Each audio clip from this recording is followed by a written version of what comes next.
సికింద్రాబాద్ నియోజకవర్గంలో ప్రత్యర్థి పార్టీల డిపాజిట్ గల్లంతు కావడం ఖాయమని సికింద్రాబాద్ బీఆర్ఎస్ అభ్యర్థి పద్మారావు గౌడ్ స్పష్టం చేశారు. ఎన్నికల ప్రచారంలో భాగంగా సీతాఫల్ మండీలో పాదయాత్ర నిర్వహిస్తూ తనను గెలిపించాలని ఓటర్లను అభ్యర్థించారు. అభివృద్ధి సంక్షేమ పథకాలే తన గెలుపుకు దోహదపడతాయని ధీమా వ్యక్తం చేశారు.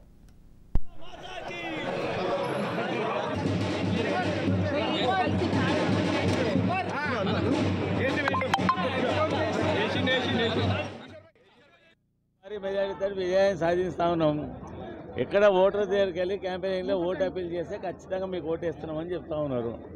గ్యారంటీగా గతంలో కంటే ఇంకో 10-15 వేల ఎక్కువ మెజారిటీతో గెలుపొందుతా ఉన్నాం. ఇంకా చెప్పండి. సీతాఫల్ మండలి మీరు ఒకసారి పోయి కెమెరాలు తీసుకొని స్కూల్ దగ్గర పోండి, కాలేజ్ దగ్గర పోండి, ప్రైమరీ స్కూల్ దగ్గర పోండి, హాస్పిటల్ దగ్గర పోండి, మా సెట్విన్ ట్రైనింగ్ సెంటర్ పోండి. ఇవన్నీ కళ్ళకు గంతలు కట్టుకున్నారా? బస్తీ దవాఖానలు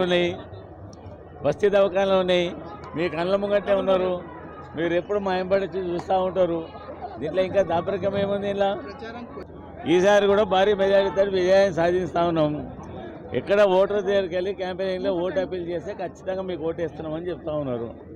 గ్యారంటీగా గతంలో కంటే ఇంకో 10-15 వేల ఎక్కువ మెజారిటీతో గెలుపొందుతా ఉన్నాం. ఇంకా చెప్పండి. సీతాఫల్ మండలి మీరు ఒకసారి పోయి కెమెరాలు తీసుకొని స్కూల్ దగ్గర పోండి, కాలేజ్ దగ్గర పోండి, ప్రైమరీ స్కూల్ దగ్గర పోండి, హాస్పిటల్ దగ్గర పోండి, మా సెట్విన్ ట్రైనింగ్ సెంటర్ పోండి. ఇవన్నీ కళ్ళకు గంతలు కట్టుకున్నారా? బస్తీ దవాఖానలు ఉన్నాయి.